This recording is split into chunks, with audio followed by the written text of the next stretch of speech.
வணக்கம். நான் 1980 வேலைக்கு சேர்ந்தேன். ஒரு சைக்கிள் வாங்க 2 வருஷம் ஆச்சு, பைக் வாங்க 10 வருஷம் ஆச்சு, வீடு வாங்க 20 வருஷம் ஆச்சு, கார் இப்போ தான் வாங்கினேன். ஆனால் நேற்று வந்தவங்க கேம்பஸுங்கிறாங்க, ஐடி ஜாபுங்கிறாங்க, வீடு காரு பைக்கு கல்யாணம் எல்லாத்தையும் கிரெடிட் கார்டு இஎம்ஐலே முடிச்சிடுறாங்க. நான் பொறாமையில் சொல்லலை, நாங்கள் குருவி கூடு கட்டுற மாதிரி ஒன்று ஒன்றுத்தையும் பார்த்து பார்த்து ரசனையோடு பண்ணோங்க. ஆனால் இவங்களுக்கு போகிற போக்கில் எல்லாமே ஈஸியாக சுலபமாக கிடைச்சிடுறதுனால பணத்தோட அருமை எப்படி தெரியும், வாழ்க்கையினுடைய அழகு எப்படி புரியும்?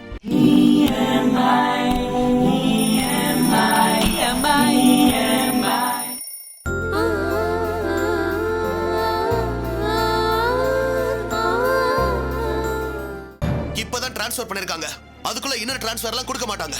அப்படியே வாங்கணும்னாலும் நான் அவங்க கிட்ட தான் போய் நிக்கணும். அப்ப சூப்பரு, பேசாம வேலையை ரிசைன் பண்ணிடு. டேய், உங்ககிட்ட ஐடியா கேட்டனா? இல்ல பிரதர், நீ ரிசைன் பண்ணிட்டா நான் அண்ணிட்ட சொல்லி உனக்கு ஒரு நல்ல வேலையை போட்டு தர சொல்றேன். டேய் குமார், அவன் அடங்க சொல்லு, இல்லனா அடிச்சு பல்ல பேத்து கையில கொடுத்துருவேன்.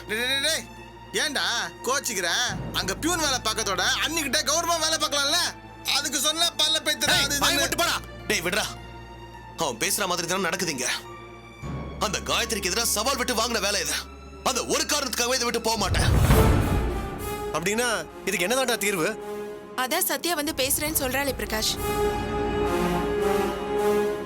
ஆமாண்டா, தினம் தினம் ஒரு ஆள்கிட்ட சண்டை போட்டுட்டு இருக்க முடியுமா? உன்னை வேணும்னே அவமானப்படுத்துறான்னு தெரிஞ்சு போச்சு. இது சத்யா பேசி முடிச்சாதான்ப்பா சரியா வரும். இதை எப்படி முடிக்கிறதுன்னு எனக்கு தெரியும், முடிச்சு காட்டுறேன். அவன் டெப்டி கலெக்டர்னா கடவுள்னு நினைப்பா? அவனும் என்ன மாதிரி கவர்மெண்ட் சர்வன்ட் தான். பேசி முடிச்சு வைக்கிறேன், நான் யாருன்னு காட்டுறேன்.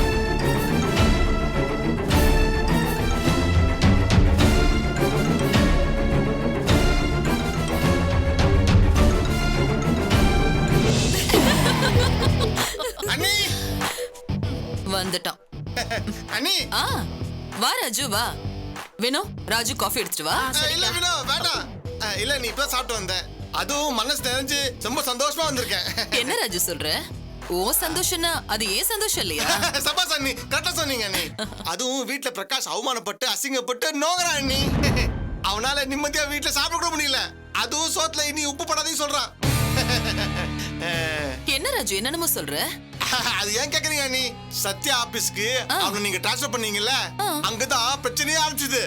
அங்க ஒரு மேலதிகாரி இருக்கான்ல, அவன் இவனை போட்டு அசிங்கப்படுத்தி இருக்கான் அண்ணி. சத்யா கிட்ட அவன், நீ தானே சொன்ன, நீ சொல்லி தானே அவனுக்கு என்ன இருக்க வச்ச, உன்னால தான் இவ்வளவு அவமானம் சொல்லிட்டு அவளை புடிச்சு கத்துறான். சத்யால எதுவுமே பேச முடியல அண்ணி. சூப்பர். போய் சேர்ந்த ஒரே நாள்லயே சோத்துல உப்பு போட வேண்டாம்னு சொல்றானா? நல்லா இருக்கே. அண்ணி அவ மூஞ்சிய பார்க்க முடியல அண்ணி, அததான் சொல்லிட்டு போலான்னு வந்தேன் அண்ணி.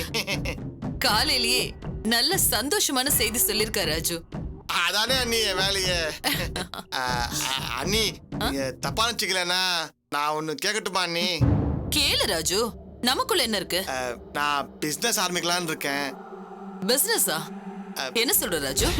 வேதாள மறுபடியும் முருங்கை மரத்துல ஏறுது. அண்ணி நீங்களும் என்ன நம்பி 5 கோடி ரூபாய் சொத்து எழுதி வச்சிருக்கீங்கல்ல, அது அப்படியே போட்டா நல்லா இருக்காதுல்ல அண்ணி? என்ன ராஜு சொல்ல வர? அதுக்குல்ல அண்ணி, சொத்துன்னு ஒண்ணு இருந்தா அதை பிறக்கணும்ல அண்ணி. நீங்க எனக்கு கொடுத்த 5 கோடி ரூபாய் சொத்துல பாதியை வித்து பிசினஸ் தொடங்கினா நானும் உங்க கண்ணு முன்னாடி பெரிய ஆள் ஆவல்ல.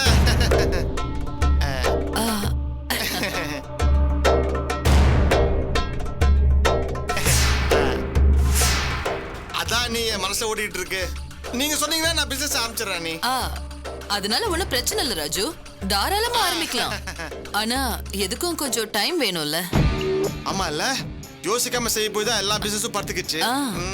சரிங்க நீ. நீ என்ன பிசினஸ்னு சொல்லு, அப்புறமா பார்க்கலாம். ஓகே நீ வர நீ. வினா வர வினா.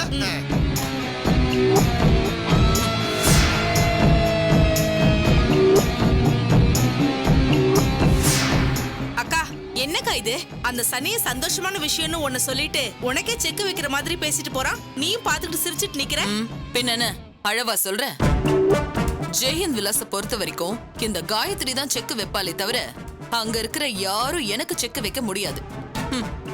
இந்த சோம்பேறி பிசினஸ் ஆரம்பிச்சு அப்படியே விடிஞ்ச மாதிரி தான். ஏற்கனவே அவன் பண்ண பிசினஸ் எல்லாம் பாத்துருக்கோம்ல, அப்புறமா ஏன் டென்ஷன் ஆகுற? விட பாத்துக்கலாம். மேடம் வா பெனி, போன விஷயம் என்னாச்சு? எல்லாம் தெளிவா பண்ணியாச்சுங்க மேடம். ஆ, மொட்டை பெட்டிஷன் இந்நேரம் உங்க கைக்கு கிடைச்சிருக்குமா? நிச்சயமா கிடைச்சிருக்குங்க மேடம். அதை நான் ஃபாலோ பண்ண சொல்லியிருக்கிறேங்க. குட். பெட்டிஷன் கிடைக்கணும், அவங்க அலறணும். சரி, காரை திருப்பி வை, நான் வரேன். Okay madam. சரி வினோ, நான் வரேன். அக்கா நானும் வரேன்க்கா. நீ இங்கே இரு, நீ வர வேண்டாம். அக்கா இங்க இருந்து நான் என்னக்கா பண்ண போறேன்?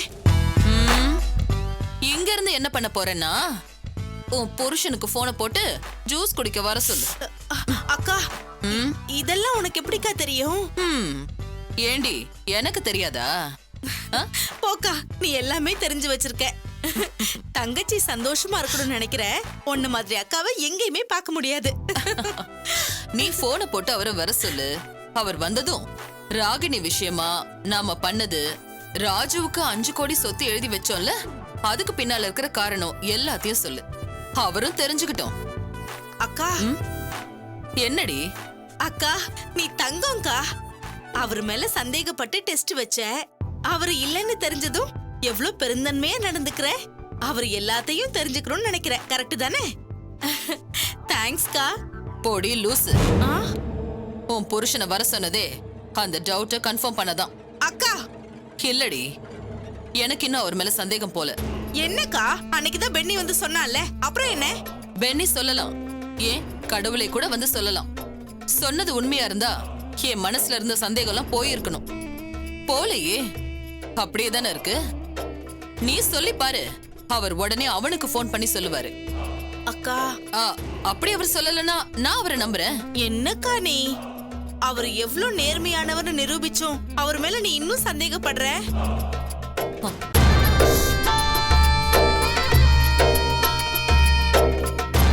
நீ உன் புருஷனை நம்புற, அதுல எனக்கு சந்தோஷம்தான்.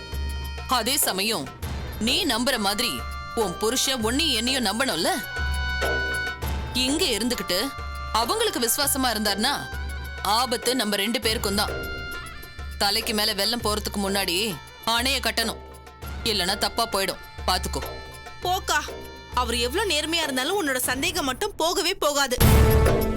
அப்ப அவர் சந்தேகப்படுற மாதிரி நடந்துக்கிறாருன்னு அர்த்தம். நான் சொன்னதை மட்டும் செய். அவரை இன்னும் நம்ப மாட்டேங்கிறாளே.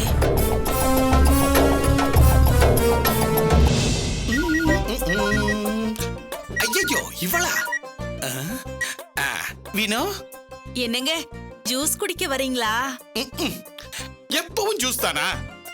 வினோ, எனக்கு ஏகப்பட்ட வேலை இருக்கு வினோ.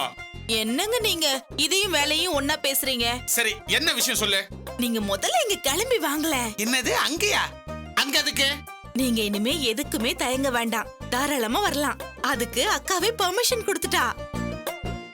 அது மட்டும் இல்லங்க, ராஜு பேர்ல எழுதின அந்த 5 கோடி ரூபாய் சொத்தும் ராகினிக்கு வாங்கி கொடுத்த அந்த இடத்தை பத்தி எல்லாமே உங்ககிட்ட சொல்லிட்டா. என்ன, இன்னும் என் மேல டவுட் இருக்குதா? எப்படிங்க கண்டுபிடிச்சீங்க? ஆமா, இத கண்டுபிடிக்க சிசிபி மூளையா வேணும். என்னது, சிசிபி மூளையா? சிபிஐ மூளைன்னு சொல்ல வந்தேன். ஓ, ஆமா, எப்படிங்க கண்டுபிடிச்சீங்க? உங்க அக்கா உன்னை கூப்பிட்டு எல்லா விஷயத்தையும் சொல்லுன்னு சொல்லும் போதே தெரியல. நான் வரல. என்னங்க? ஹலோ, நான் என்ன அவங்களுக்கு சோதனை சாலை எலியா? அவ்வளவு தூரம் நிரூபிச்சதுக்கு அப்புறம் நம்மள எப்படி அந்த தின்ன தூங்கி ராஜு பையிலேயே நம்ப சொல்லு. இதுக்கெல்லாம் நாள் கிடையாது. என்னங்க நீங்க இப்படி எல்லாம் பேசுறீங்க? நான் உங்க நல்லதுக்கு தாங்க சொல்றேன். நீங்க உடனே கிளம்பி இங்க வாங்க. முக்கியமான விஷயம் நிறைய இருக்கு. நான் சொல்றத கேட்டுட்டு அதுக்கப்புறமா யோசிங்க. இந்த விஷயத்த அக்கா நம்பணும். அதுக்கு வைக்கிற டெஸ்ட் தாங்க இது. நீங்க வரலனா அக்கா உங்களை சந்தேகப்படுவா. நீங்க உடனே கிளம்பி வாங்க. வர என்ன சொல்றதுன்னே தெரியலையே. அங்க அவ என்னெல்லாம் சொல்ல போறாளோ, இத நான் எப்படி தாண்ட போறேன்னே தெரியலையே. போனாலும் சந்தேகப்படுறாளுவோ, போகலைன்னாலும் சந்தேகப்படுவாளுவோ. என் கொடுமையை நான் யாருகிட்ட சொல்றதுன்னு தெரியலையே. போய்தான் ஆகணும், வேற வழி. உங்ககிட்ட கொஞ்சம் பேசணும். பேசணுமா? முதல்ல ஒரு ஹையர் ஆபீசர் ரூம்குள்ள எப்படி வரணும்னு தெரிஞ்சுக்க. ஏதோ பெட்ரூம்குள்ள வர மாதிரி வர. சார், எனக்கு இப்ப பேசுறதுக்கெல்லாம் நேரம் இல்ல. மீட்டிங் இருக்கு. வெளியில ஆளுங்க வெயிட் பண்றாங்களான்னு பாரு. இருந்தா உள்ள வர சொல்லு. நான் உங்ககிட்ட கொஞ்சம் பேசணும். உங்ககிட்ட பேசுறதுக்கு எனக்கு சம்பளம் கொடுக்குறாங்க. போங்க, சொன்னது செய்யுங்க.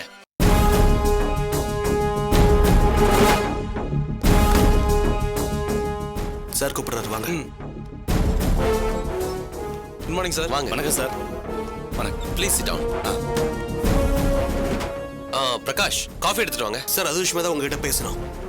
நான் டிஎன்பிஎஸ்சி எக்ஸாம் எழுதி பாஸ் பண்ணி இந்த வேலைக்கு வந்திருக்கேன். இங்க எடுபடி வேலை செய்யறதுக்கு வரல.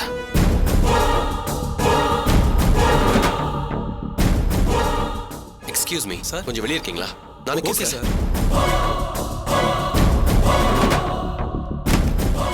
என்ன மிஸ்டர், உங்களுக்கு அறிவு இருக்கா இல்லையா? யார் முன்னாடி என்ன பேசணும்னு தெரியாத? நான் உங்ககிட்ட பேசணும்னு தான் சொன்னேன். நீங்க தான் டைம் கொடுக்கல. பேசியிருந்தா எல்லாம் தெரிஞ்சிருக்கும். இப்போ உன் பிரச்சனை தான் என்ன? ஏன் உங்களுக்கு தெரியாதா? உங்க போஸ்டுக்கு நீங்க மரியாதை எதிர்பார்க்கிற மாதிரி என் போஸ்டுக்கு ஒரு மனுஷனா நான் மரியாதை எதிர்பார்க்க கூடாதா? நான் வேலை பார்த்த ஆபீஸ்ல எனக்கு காஃபி வாங்கி கொடுக்க அட்டெண்டர் இருந்தாங்க.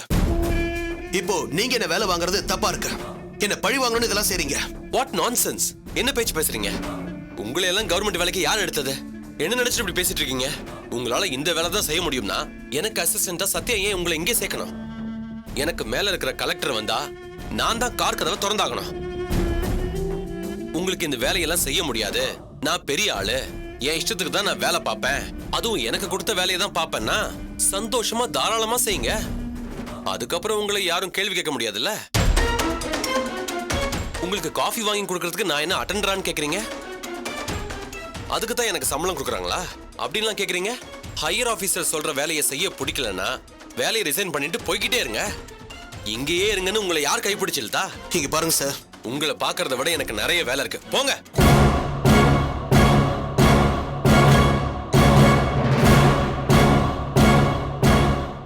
அப்போ உங்க இஷ்டத்துக்கு தான் பண்ணுவீங்களா? உனக்கு மேலதிகாரி நான் சொல்றத நீ கேளு. அது முடியாது. என்னாச்சு? மேடம், உங்க ஹஸ்பண்டுக்கு யார்கிட்ட எப்படி பேசணும்னு தெரியாதா? ஒரு டெப்டி கலெக்டர் கிட்ட நெஞ்ச நிமித்தி பேசிக்கிட்டு இருக்காரு. Excuse me sir. வா சத்யா, நல்ல வேலை நீ வந்த. என்ன இவருக்கு எந்த வேலையை எதுக்கு செய்யறோம் ஏன் செய்யறோம்னு தெரியாதா? என்கிட்ட வந்து ஆர்கியூ பண்ணிட்டு இருக்காரு. எனக்கு நிறைய வேலை இருக்கு. என்ன பாக்குறதுக்கு 2 பேர் வந்தாங்க, அவங்கள வர சொல்லு. Okay sir. சார் பார்க்க வந்தது யாரு? வாங்க உள்ள வாங்க.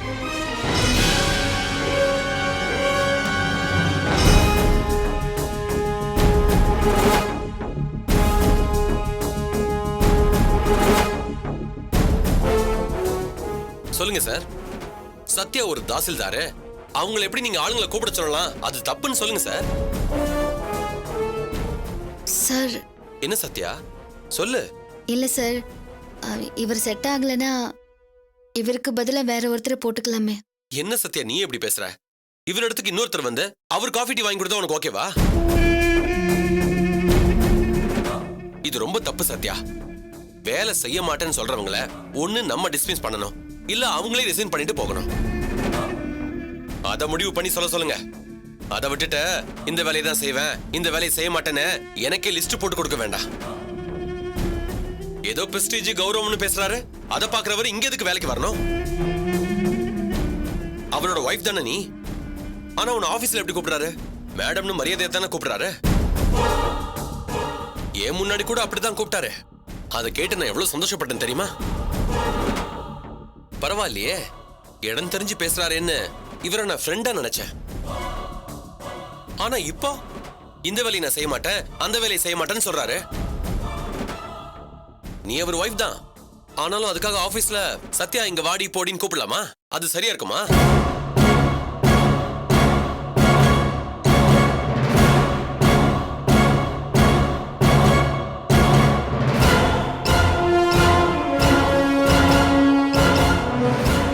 இதெல்லாம் பேசிக்கிட்டு இருக்கிறதுக்கு எனக்கு நேரம் இல்ல. என்ன பிரகாஷ், வேலையை ரிசைன் பண்றீங்களா இல்ல காஃபி வாங்கிட்டு வரீங்களா?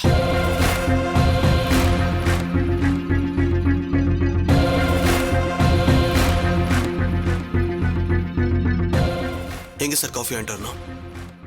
சுகர் போடாம வாங்கிட்டு வரட்டுமா? எனக்கு சுகர் இருக்குன்னு மத்தவங்க முன்னாடி நக்கல் பண்றீங்களா? டோன்ட் வரி, இப்ப நான் சந்தோஷமா இருக்கேன். சுகர் கொஞ்சம் அதிகமா போட்டே வாங்கிட்டு வாங்க. போங்க. ஃபைல கொடுங்க. இந்தாங்க சார்.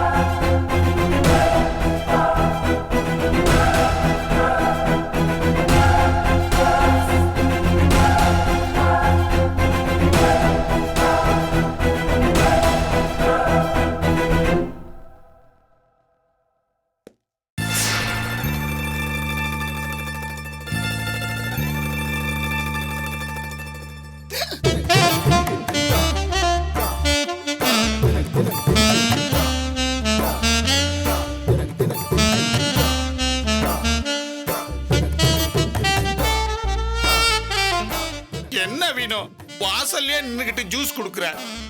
ஏன் வாசல்ல நின்னு ஜூஸ் குடுக்க கூடாதா?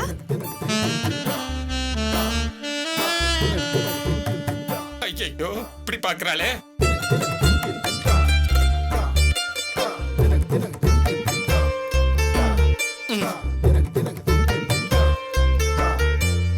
வெட்ட போற ஆட்டுக்கு விருந்து வைக்கிற மாதிரியே இருக்குதே.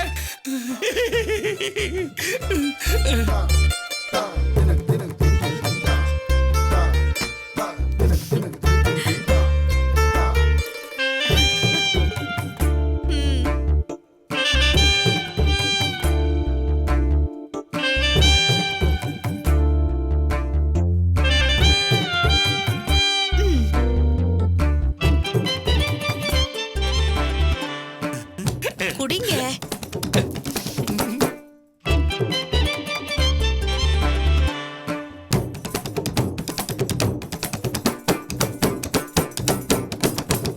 இது பாருங்க, நான் சொல்றத கவனமா கேளுங்க. ராஜுக்கு அக்கா 5 கோடி ரூபாய் சொத்து எழுதி வச்சது காரணம் அவன் பேர்ல ஜெயஹிந்த் விலாஸ் பங்கு சொத்து இருக்குல்ல, அத புடுங்கதான். 5 கோடிக்கு பதிலா அவன் கிட்ட கடன் பத்திரத்துல 10 கோடி தரணும்னு எழுதி வாங்கியிருக்கா. என்ன வினோ இது? வந்ததும் வராததுமா ஜூஸ குடுத்துட்டு நெஞ்ச அடைக்கிற மாதிரி விஷயத்தை சொல்ற. இது மட்டும் இல்லங்க, ராகினிக்கு வாங்கி கொடுத்தது புறம்போக்கு இடம். அத வேணும் தான் அக்கா மாத்தி விட்டுருக்கா.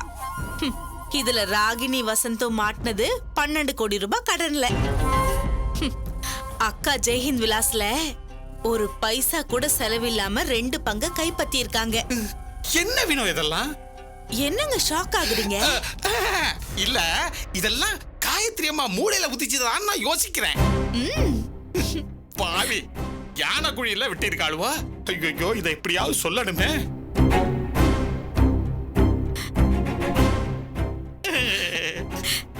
இத நீங்க அங்க சொல்லவே கூடாதுங்க. என்ன சொல்ற வினோ? அக்காவுக்கு உங்களை பத்தி எதுவுமே தெரியலங்க. நான் இதெல்லாம் உங்ககிட்ட சொன்னதும் நீங்க நேரா போய் பிரகாஷ்க்கு ஃபோன் பண்ணி இதெல்லாம் சொல்லிடுவீங்கன்னு சொல்றா. உங்க அக்கா சரியா தானடி சொல்லிருக்கா? நான் அடிச்சு சொல்லிட்டேங்க. என் புருஷன் உத்தமரு, நல்லவரு, வல்லவரு. அவர் எனக்காக மட்டும்தான் வாழறாரு. அவர் என் பேச்ச மீறவே மாட்டாருன்னு நான் சொல்லிட்டேன். இருந்தாலும் அவளுக்கு நம்பிக்கையே இல்ல. இந்த விஷயத்தெல்லாம் நீ அவர்கிட்ட போய் சொல்லு. விஷயம் மட்டும் அங்க போச்சுன்னா உன் புருஷன் யாருன்னு உனக்கே தெரியும்னு சொல்றாங்க. நான் விடுவேனா? அதான் உங்ககிட்ட சொன்னேன். நீங்க அங்க சொல்ல மாட்டீங்கன்னு எனக்கு நல்லாவே தெரியும். ஒரு நிமிஷம் இருங்க. கடவுளே, ஒரு குடும்பத்தையே அழிக்கிறதுக்கு திட்டம் போட்டிருக்காளுவ. அந்த ரகசியத்தை வேற என் காதுல ஓதிட்டா. சொல்லலான்னு நினைச்சா இத சொன்னா அடுத்த நொடி உனக்கு சங்குதான்னு என் காதுல வேற சங்கு ஊதிட்டு போறா. நான் என்ன பண்ணுவேன்? இதை எப்படி சொல்லுவேன்? சொன்னாலும் குத்தம், சொல்லலைன்னாலும் குத்தம். ஆண்டவா, எனக்கு இப்படி ஒரு வேதனையா?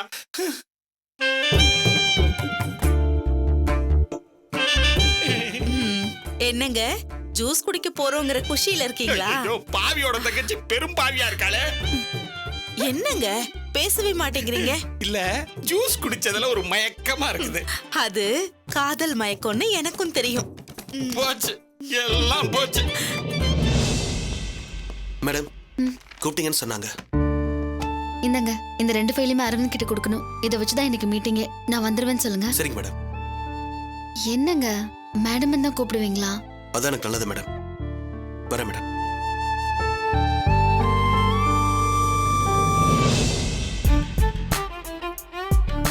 வாங்க வசந்த், என்ன இந்த பக்கம்?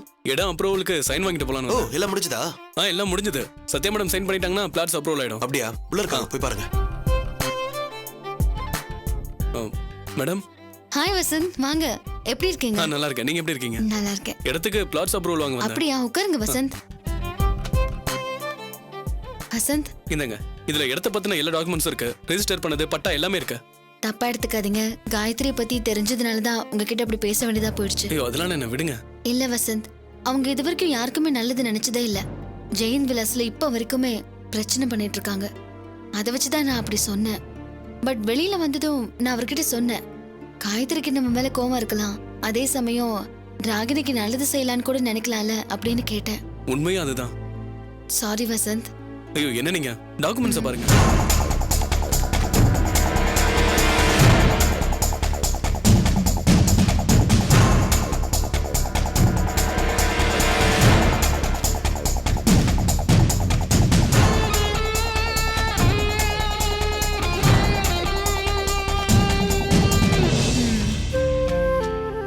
டாக்குமெண்ட்ஸும் கரெக்டா இருக்கு. பட்டா பதிவுக்கு நோ அப்ஜெக்ஷன், எல்லாமே சரியா பண்ணிருக்கீங்க.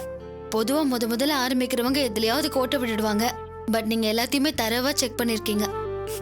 எல்லாமே நல்லபடியா ஆரம்பிக்கணும் வசந்த், அப்பதான் எல்லாருக்கும் சந்தோஷம். Thank you. ஓகே மேடம் ம் இந்தாங்க